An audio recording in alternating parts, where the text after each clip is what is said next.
So hello guys, welcome back to my YouTube channel step hub. तो जैसे कि आपने इस वीडियो का टाइटल पढ़ा, how to design your RAG system with Ollama. ये एक बेसिकली लर्निंग वीडियो है, मतलब कि नॉट हाउ टू, मतलब लाइक अंडरस्टैंडिंग वीडियो है, कैसे एक रैक सिस्टम काम करता है। तो हमें क्या चाहिए इस वीडियो के लिए? एक तो हाँ, विजुअल स्टूडियो और विजुअल स्टूडियो कम्युनिटी जो आप यूज़ करना चाहते हो। ओलामा हो गया, और ओलामा में दो मॉडल्स अभी के लिए इस वीडियो के लिए मैं यूज़ कर रहा हूँ जैमा 4, जो अभी न्यूली रिलीज़ हुई है, जिसमें कि टूल चेनिंग का ऑप्शन है, और एम्बेडिंग जैमा, जिसमें कि हम अपने डॉक्यूमेंट्स या टेक्स्ट को एम्बेड कर सकते हैं, वेक्टराइज कर सकते हैं। तो चलिए एक डेमो दिखाता हूँ। तो आप यहाँ पे देख सकते हैं, आप मैंने एक कंसोल एप्लीकेशन बनाई है जो कि आपको समझने में इजी रहेगा कि रैक सिस्टम कैसे होता है क्या।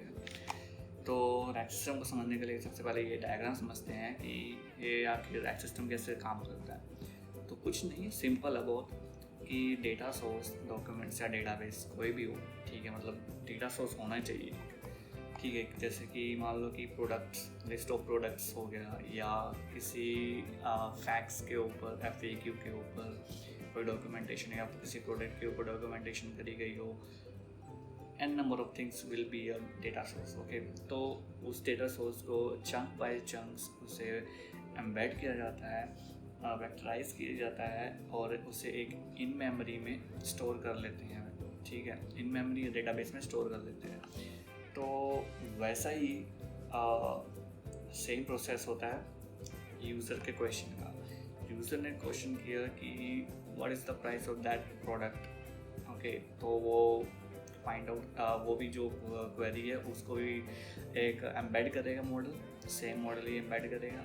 Then the final step will be कि अब उस डॉक्यूमेंट की जो एम्बेडिंग है और जो क्वेश्चन की जो एम्बेडिंग है, दोनों के कंपैरिजन करके सिमिलैरिटी फाइंड आउट करते हैं। और सिमिलैरिटी में क्या होता है, कोसाइन मेथड यूज़ होता है या वेक्टर सर्च होता है। तो वो क्या करता है कि होता तो वेक्टर तो कोसाइन सिमिलैरिटी होती है। तो होता क्या है, जो सबसे हाईएस्ट स्कोर जो होता है, जो फाइंड आउट करता है AI, तो सबसे हाईएस्ट स्कोर को फिर वो प्रॉम्प्ट में भेजता है, कॉन्टेक्स्ट में भेजता है। तो कॉन्टेक्स्ट में उस हाईएस्ट स्कोर की वैल्यू के अकॉर्डिंग क्या करता है मॉडल, वो रिस्पॉन्स करता है, आउटपुट देता है, ठीक है। तो ये एक रैक सिस्टम है। तो ये डायग्राम है, तो ये वाला मैं पार्ट मैं लगा दूंगा उस पर, डिस्क्रिप्शन में देख लेना, अंडरस्टैंडिंग हो जाएगी। सेम थिंग कोड में भी करिए। तो कोड में मैंने यहाँ पे दो मॉडल्स लिए हैं, ठीक है, जैमा 4 E2B, ठीक है, और एम्बेडिंग जैमा 300। तो मॉडल्स यूज़ करने के लिए भी आपको सावधानी बरतनी पड़ेगी, जैसे कि मतलब कि मेरा सिस्टम का कॉन्फ़िगरेशन जो है उसके अकॉर्डिंग आपको मॉडल्स से चूज़ करने पड़ेंगे, राइट। जैसे कि अभी मैं दिखा देता हूँ कि ओलामा में बहुत सारे मॉडल्स हैं, जैसे जैमा 4। अब जैमा 4 में यहाँ पे मिलेगा आपको E2B, मतलब 2 बिलियंस ऑफ पैरामीटर्स, 4 बिलियंस मतलब 4 billions of parameter, 26 billion of parameter, 31 bit. तो 26B और 31B, मतलब ये जो है पैरामीटर्स, ये रिक्वायर्ड तभी होंगे जब आपकी जो कॉन्फ़िगरेशन जो है इसके डबल ऑफ रैम होना चाहिए। जैसे कि साइज़ 18 GB है तो 32 GB तो आपका रैम होना चाहिए, या मान लो 9.6 GB है तो 16 GB की रैम होना चाहिए, 7.2 है 16 GB की रैम होना चाहिए, 9 GB 16 GB की रैम होना चाहिए।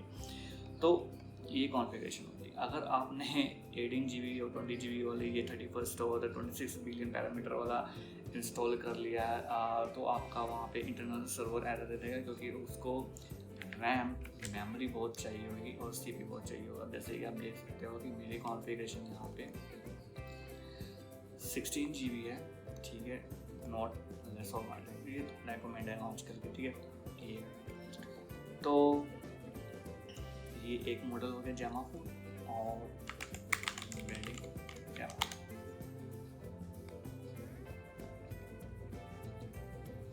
एम्बेडिंग जेमा एक टेक्स्ट एम्बेडिंग है जो कि टेक्स्ट को एम्बेड करता है चंक्स में, वेक्टराइज करता है। तो ये एक मॉडल है। तो दो मॉडल को मैंने यहाँ पे क्लाइंट एम्बेडिंग कर ली। तो हाँ, ये कंसोल एप्लीकेशन है, इसको वेब एपीआई में हम कैसे यूज़ करेंगे वो भी मैं आने वाले वीडियो में बताऊँगा, तो जो कि बहुत अच्छी मैं सीरीज़ बनाने वाला हूँ उसके ऊपर, ठीक है। यहाँ पे एक रैग डाउन, इसको रन करके देखते हैं। तो ये भी देख सकते हो कि अभी ये क्या कर रहा है, एम्बेड कर रहा है डेटा सोर्स को, मतलब कि जो मैंने डेटा सोर्स प्रोवाइड करा है उसको एम्बेड कर रहा है। उसने एम्बेड कर लिया और इन मेमोरी में जाके स्टोर कर लिया है। तो इसने एम्बेड कर लिया है, अब यूज़र का क्वेरी को एम्बेड करना है। ओके,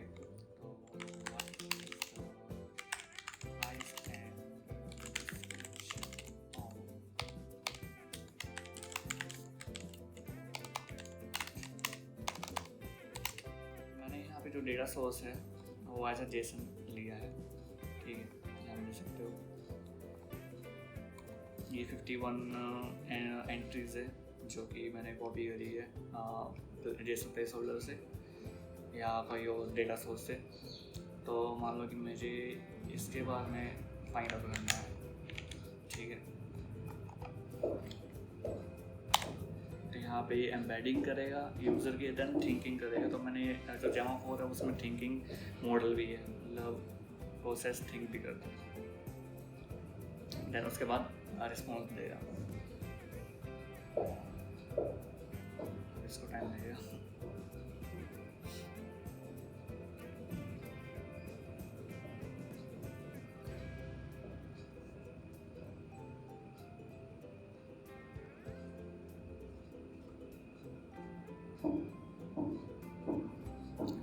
देख सकते हो रिस्पॉन्स हमें मिल गया।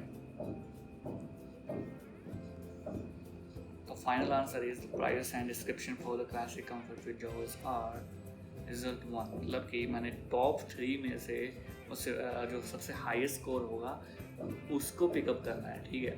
तो टॉप स्कोर जो है रिजल्ट 1 में फाइंड किया गया, तो वही रिस्पॉन्स आया। अब यहाँ पे क्या बोला गया है, discover the perfect blend of style comfort, ये डिस्क्रिप्शन है, और प्राइस 25। और जब यहाँ पे हम देखेंगे ये कॉपी किया था प्राइस 25 करेक्ट आंसर, जो सेम डिस्क्रिप्शन है वो यहाँ पे भी सेम रिस्पॉन्स मिला है हमें।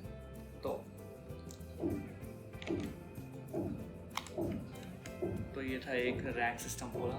तो इसको कोड को समझाता हूँ मैं क्या है। तो यहाँ पे 2 मॉडल्स ले लिए, एक तो एम्बेडिंग्स के लिए और एक है जो हमें चैट का रिस्पॉन्स करे, ठीक है। तो जैसे कि हम इस डायग्राम में देखेंगे इस पार्ट में, तो ये वाला पार्ट जो है वो हमारा एम्बेडिंग पार्ट है। तो हमने जो डेटा सोर्स प्रोवाइड करा और उसको एम्बेड किया रीड करके, वही चीज़ हमने यहाँ पे करी है।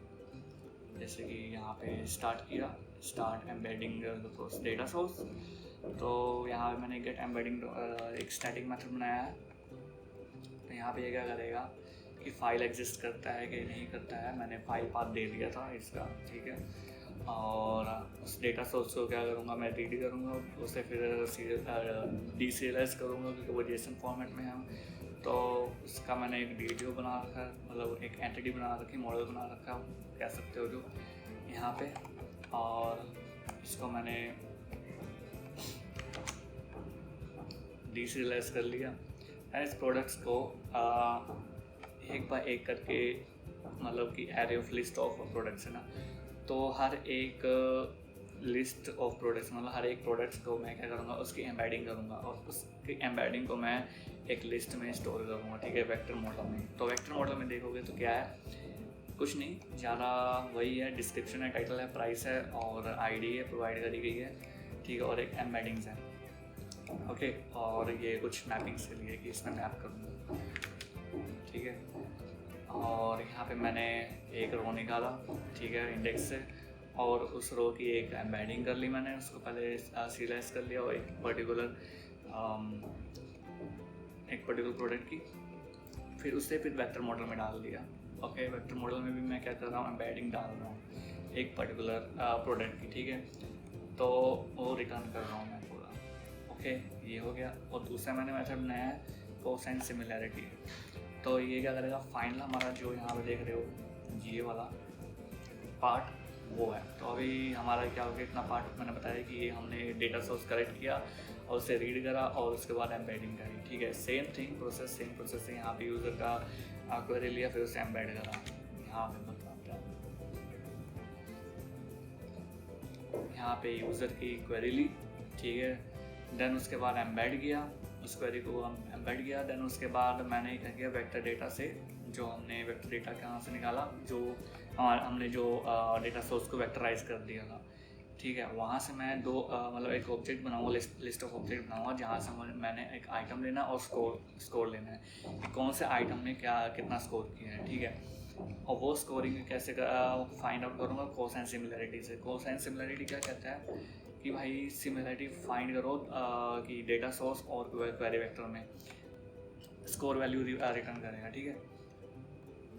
तो यहाँ पे सबसे हाईएस्ट स्कोर लिया और मैं उसे ऑर्डर करूँगा, ओके। ऑर्डर कर दिया स्कोर के बेस पे और मेरे पास लिस्ट रेडी है। तो उस रैंक में से मैं पहले फर्स्ट 3 निकालूंगा, क्योंकि ऑर्डर जो करूँगा, ऑर्डर जो डिसेंडिंग है, सबसे हाईएस्ट स्कोर को मैं पिक करूँगा, ठीक है। तो टॉप मैचेस निकालूंगा, टॉप 3, ओके। और यहाँ पे मैं कॉन्टेक्स्ट रेडी करूँगा एक फॉर्म के लिए। रिजल्ट इंडेक्स करके है स्कोर कि स्कोर कितना आया है, ठीक है। देन उसके बाद आईडी, टाइटल, डिस्क्रिप्शन, प्राइस, जो भी मुझे मतलब मेरे एप्लीकेशन के लिए चाहिए, मैं उसके कॉन्टेक्स्ट बना दिया। आपकी रिक्वायरमेंट क्या होगी उसके बेस के अकॉर्डिंग आप अपना कॉन्टेक्स्ट बनाएंगे। देन उसके बाद मैं सिस्टम प्रॉम्प्ट बनाया ताकि जो मॉडल है वो उस सिस्टम मॉडल के थ्रू रिस्पॉन्स करे, ओके। तो प्रॉम्प्ट मैंने दिया कि भाई you are a helpful product assistant, answer the user's question only from the retrieve product data below. जो कॉन्टेस्ट के है आया रिस्पॉन्स, उसके अकॉर्डिंग मुझे रिस्पॉन्स करे। अगर नहीं है वैल्यू, मतलब कोई भी रिस्पॉन्स नहीं है, तो यहाँ पे response they they I could not find the clarity in the retrieve product, okay. User questions and retrieve products or context give a short helpful answer. Also mention which result and numbers are used. हमेशा ये result 1 ही देगा, क्योंकि जो order जो मैंने करा है, ordering जो करी है मैंने, उसके बेस तो रिजल्ट 1 ही देगा, ओके। तो ये वाला प्रॉम्प्ट फिर मैंने कहाँ पास कर दिया स्ट्रीमिंग में। तो अब क्या हमें रिस्पॉन्स मिलेगा, यहाँ से मैं क्या फाइनल रिस्पॉन्स को क्या कर रहा हूँ, कंकैटिनेट कर रहा हूँ, जो रिस्पॉन्स है उसकी स्ट्रीमिंग कर रहा हूँ, देन उसका फाइनल रिस्पॉन्स में आपका सेम थिंग है। जो सेम ये डेटा डायग्राम जो दिख रहा है, सेम डायग्राम मैंने जो यहाँ पे एक्सप्लेन कर दिया इस कोड के थ्रू। तो यही एक रैक सिस्टम है, क्या कैसे काम करता है और इसमें क्या क्या पैकेजेस यूज़ करे गए हैं यहाँ पे दिखा सकता हूँ मैं।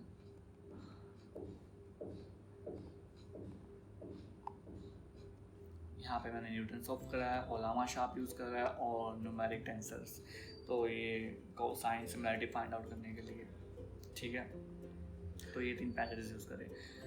अगर आपको ये कोड चाहिए तो डिस्क्रिप्शन में मैं डाल दूँगा। तो अगर आपको ये वीडियो अच्छी लगी हो तो प्लीज़ लाइक एंड सब्सक्राइब करें। अब नेक्स्ट वीडियोज़ में मैं बहुत लंबे सीरीज़ वाला लेकर आने वाला हूँ, बहुत ही मतलब उसमें AI इंटीग्रेशन रहेगा और एक प्रोडक्शन ग्रेड एप्लीकेशन हम बनाएंगे जो इंडस्ट्री लेवल पे चलती है, ठीक है। तो आपको अगर ये वीडियो अच्छी लगी तो प्लीज़ लाइक, शेयर, सब्सक्राइब करें और अपने और दोस्तों को शेयर करें। तो थैंक यू, मिलते हैं अगले वीडियो में।